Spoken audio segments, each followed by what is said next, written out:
Every morning the world starts quietly, one soft light at a time. Homes flicker awake, shops open. People take those first small steps into a brand new day.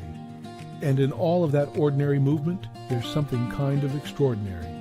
A moment worth noticing, a spark you feel before you even name it. Sometimes it's quiet, sometimes it's small, but kindness shows up right on time. And every morning we choose to show up with you so we can look for that spark together. Good morning. I'm Matt Roof, the Uncommon Kindness Guy, and this is Kindness Rising. Let's rise together.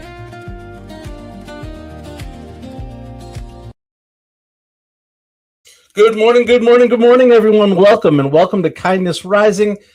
Getting after it after another amazing weekend. We'll talk about that, but I got a quick question for you this morning.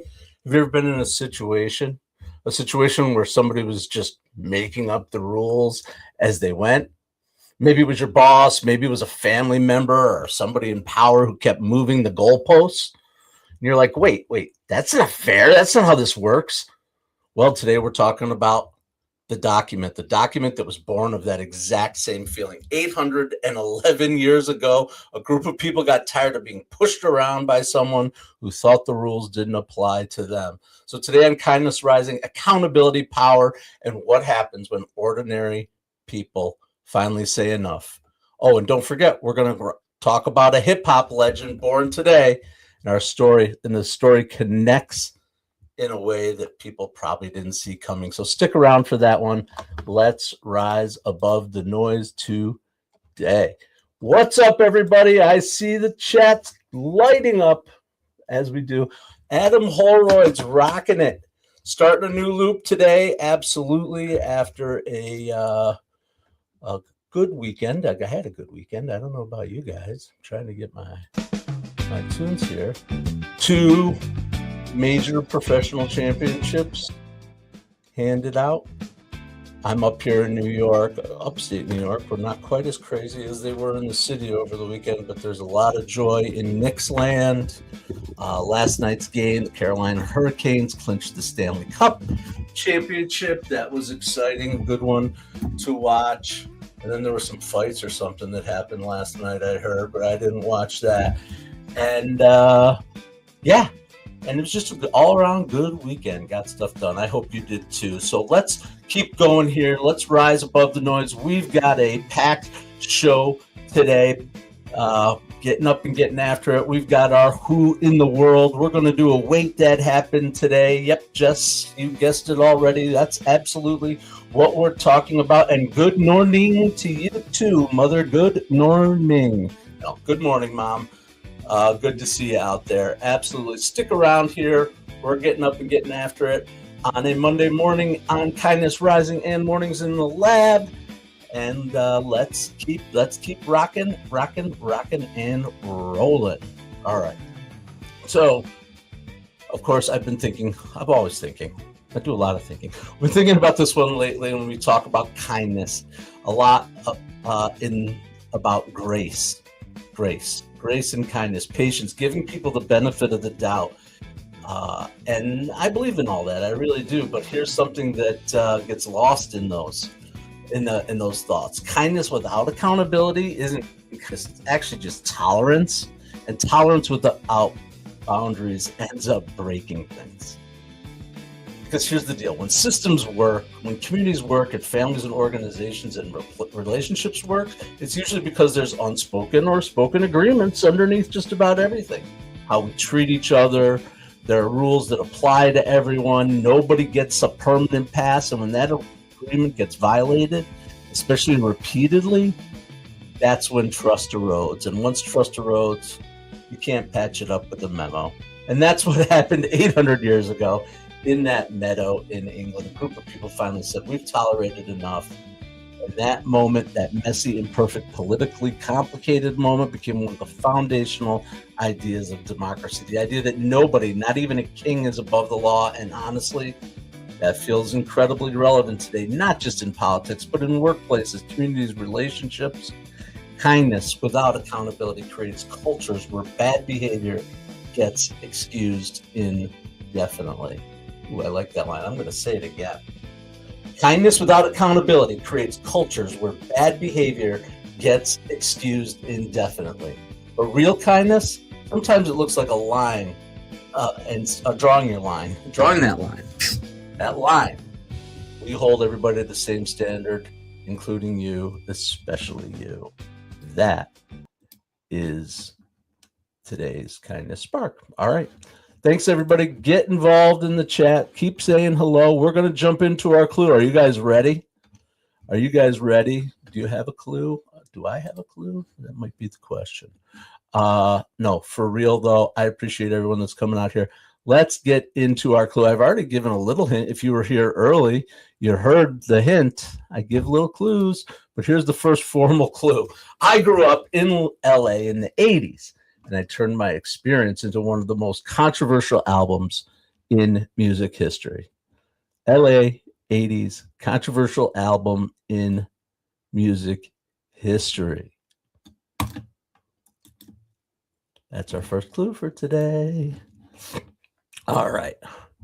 Who in the world could that be? I don't know. All right.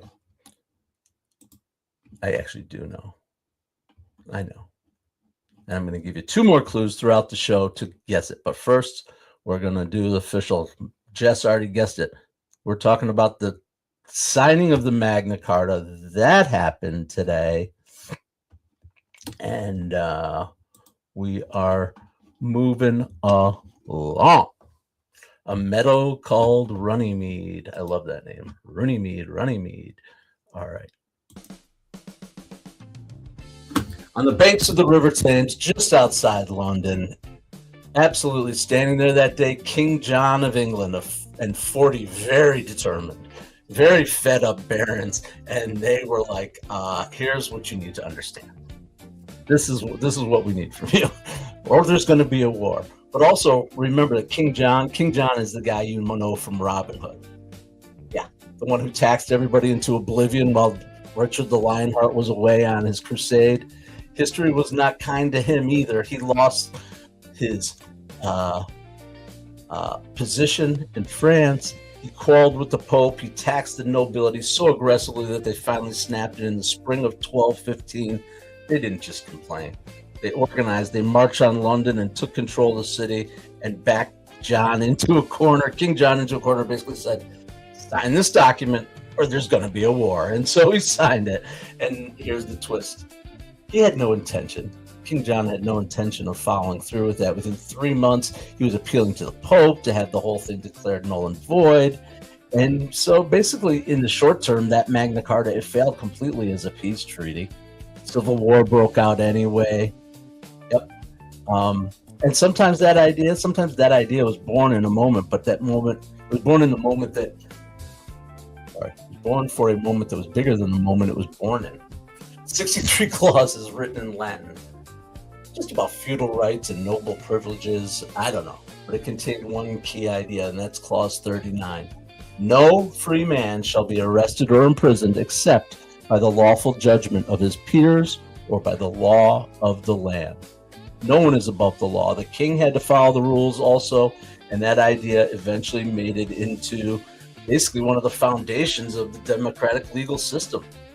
Absolutely. The U.S. Constitution, the Universal Declaration of Human Rights, all these things. 800 years of ripple effect from one very uncomfortable afternoon in a meadow. Absolutely. Yep.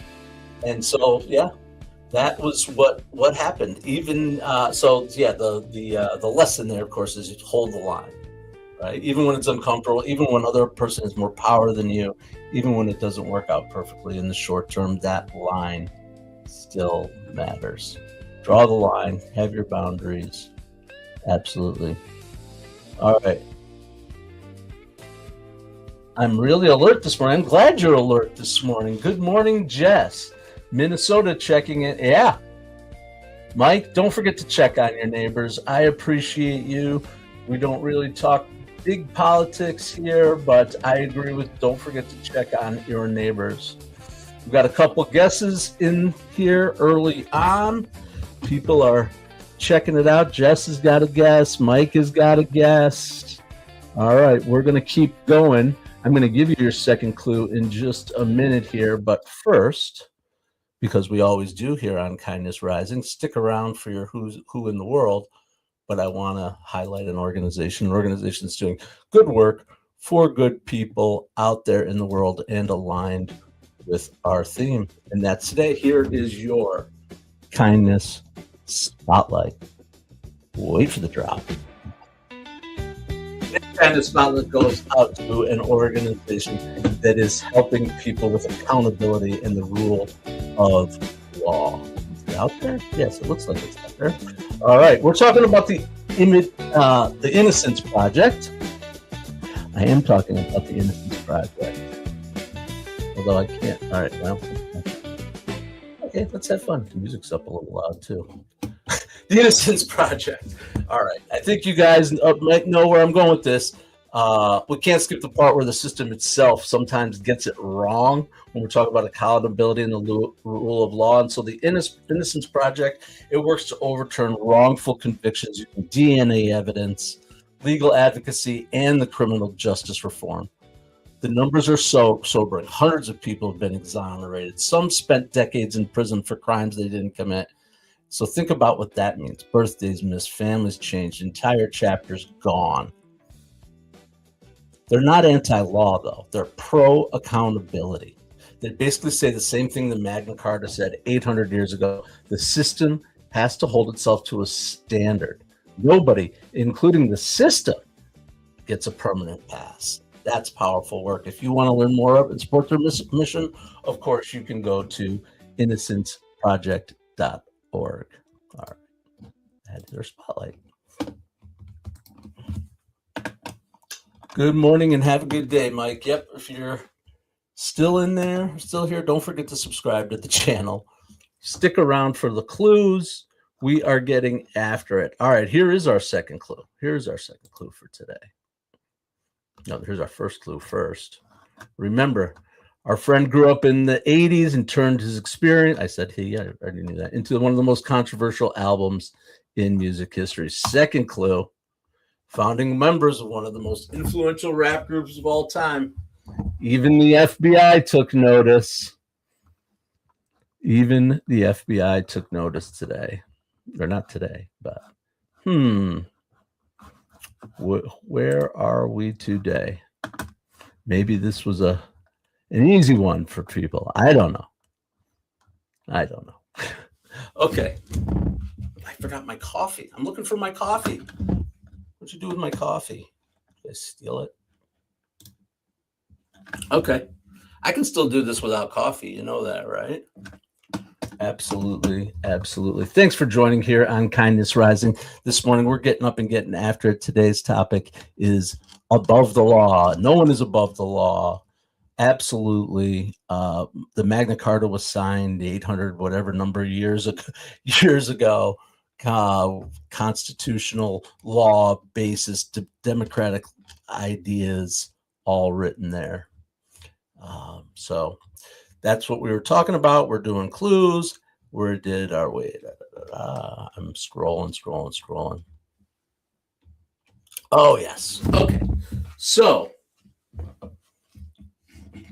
those of my friends who are here on a regular basis know that one of my personal passions and interests and inspirations, heavy influences, is Grateful Dead, and particularly the lyrics of Robert Hunter. I've never said this here before, but that's some people love the Dead for the culture, for the freedom, for the movement. I love that part.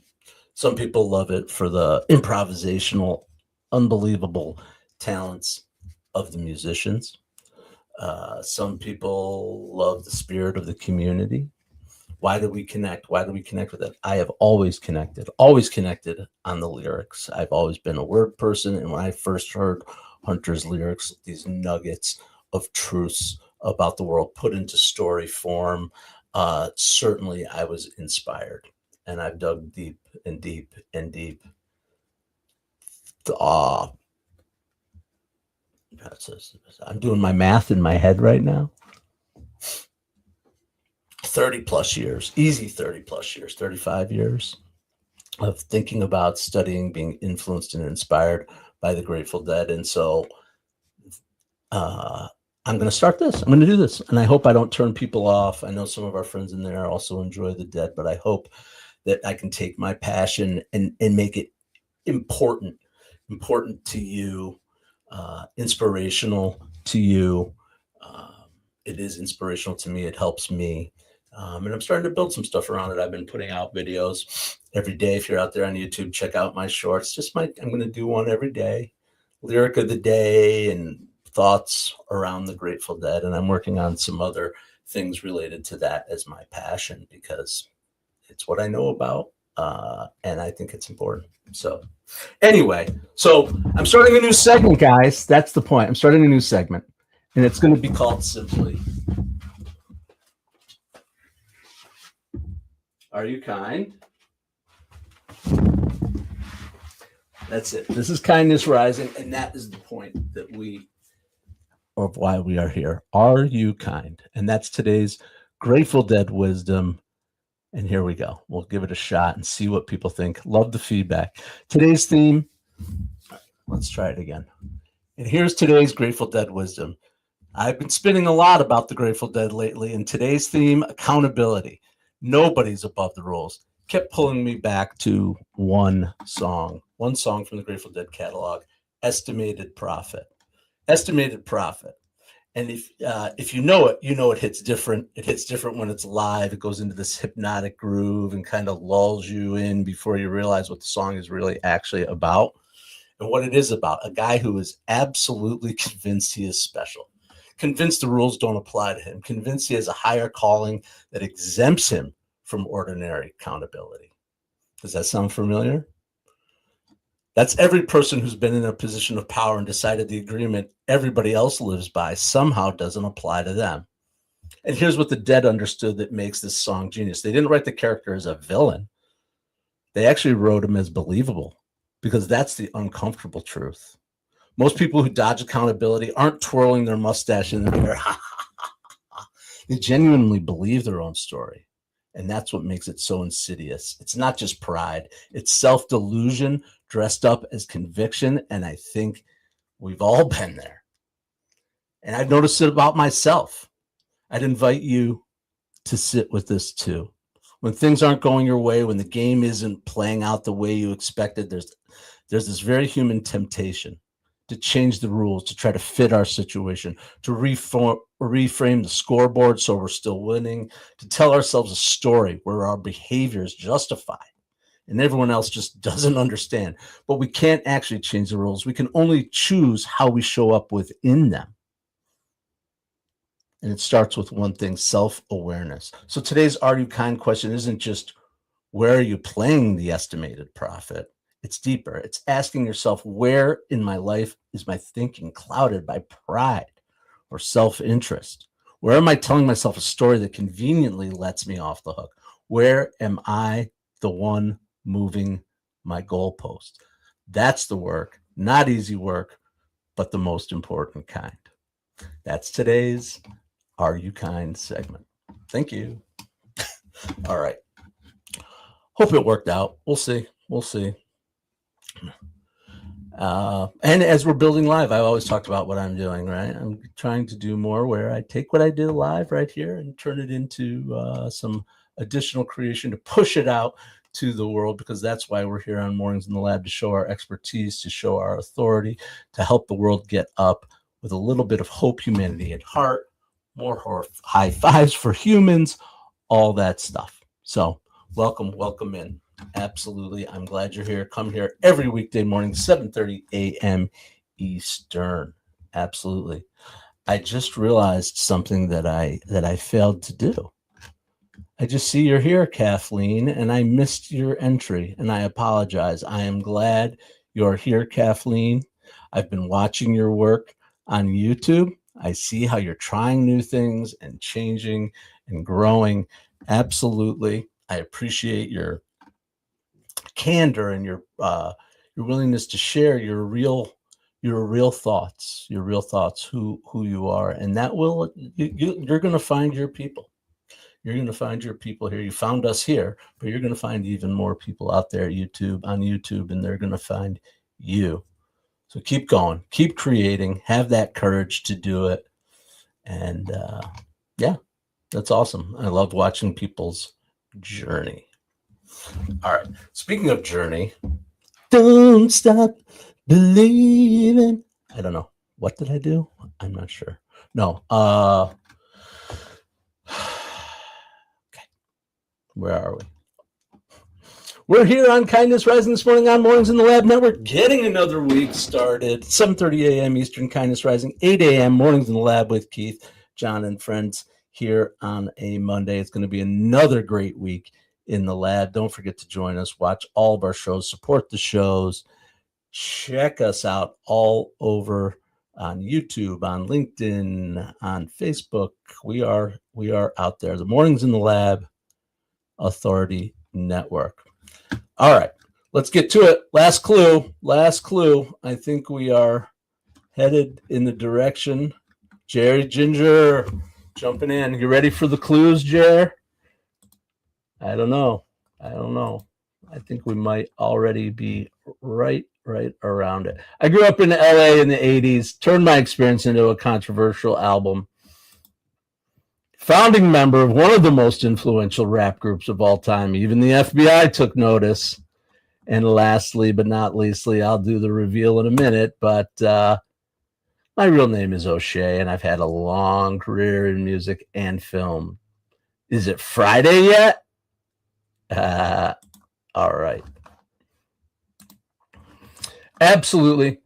Those are our clues. Welcome in. I think maybe someone, if you look back in the chat, the name might be floating around out there. Someone who knows their stuff might have guessed it right on the first clue today. But I'll do my compass, and then we will get on to the official reveal of our Who in the World today. All right, here's today's Kindness Compass. Find 5 ways to bring accountability and fairness into your daily life. Say the thing out loud. Accountability only works when expectations are actually stated.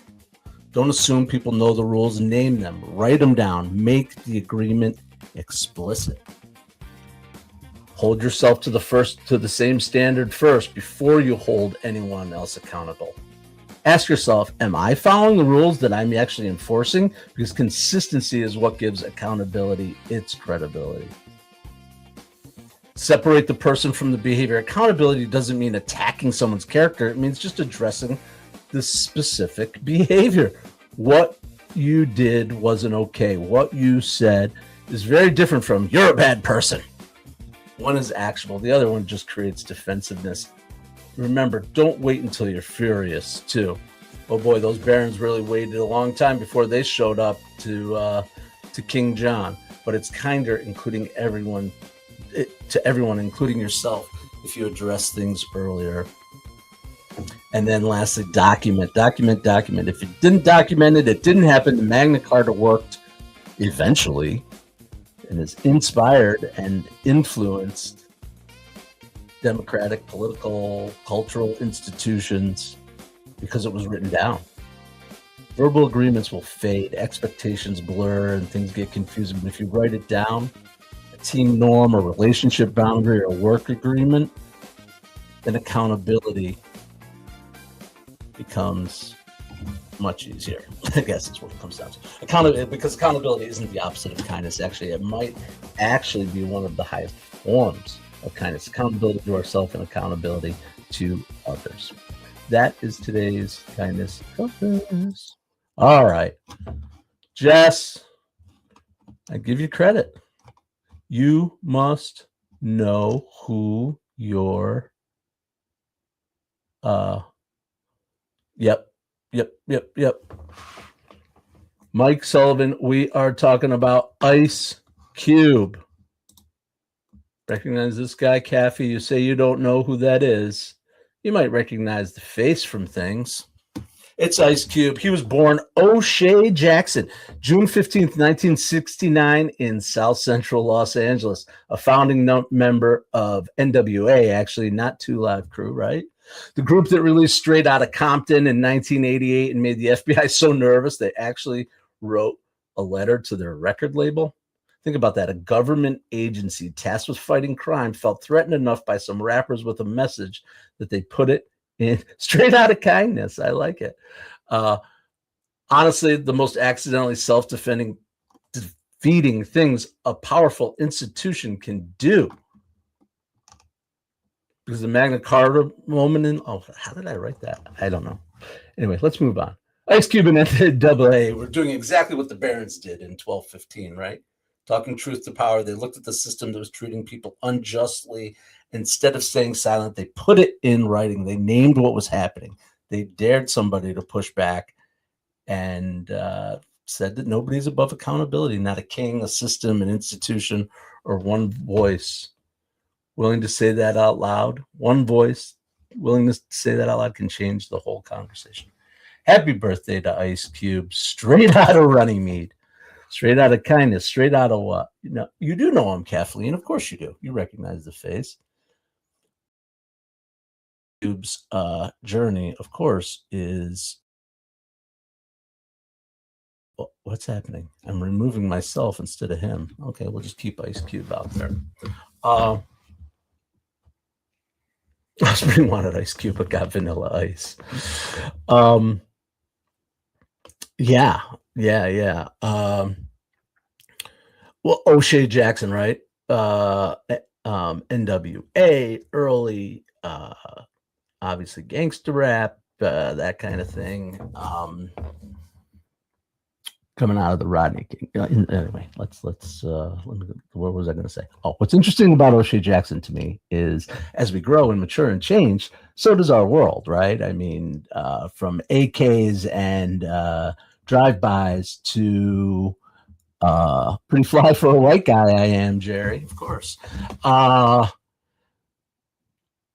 To what was dude, where's my van or something? I don't remember. Friday is great. Friday is an amazing movie. You got knocked the fuck out. Anyway, yeah, I mean, he went from Friday and all that. Now he does a lot of his roles are like, I'm the dad. The dad role. It's pretty funny to me. It's not funny. I mean, it's actually life. Watching that story is pretty interesting. All right. Anyway, we got through our accountability day. We talked about the Magna Carta. We talked about the Innocence Project. Rocked out with a new Grateful Dead estimated profit. Are You Kind segment. I'll keep working on it. I don't know. It's a thing. That's what we're doing. We're building. And got your compass in there, the whole thing. That's it. I can't believe it. Our Monday is done and down. Absolutely. Now get on over to Mornings in Lab with Keith, John, and Friends. Definitely. But before we do that, let's land this thing. Apparently that's my new line. Let's land this thing. I don't love it. 811 years ago, a document was signed in a meadow that changed the course of human history, not because it worked perfectly, not because King John kept his word, but because the idea inside it was bigger than the moment. Nobody's above the rules. That idea built democracy. It inspired constitutions and freed people from wrongful imprisonment. It still shows up today in every workplace, community, and relationship where someone has the courage to say, we hold everyone to the same standard here. That's not conflict. That's kindness with a backbone. And that's what Kindness Rising is all about. Thank you for joining me again today. I'm Matt Roof. Come find me here on YouTube, 7:30 a.m. Eastern, on Kindness Rising on the Mornings in the Lab Network. Thanks for being here this morning. Don't forget, as you get out there today, stay kind, stay accountable, and stay uncommon. And go make something good happen today. Thanks for joining me. See you tomorrow. Have a great day.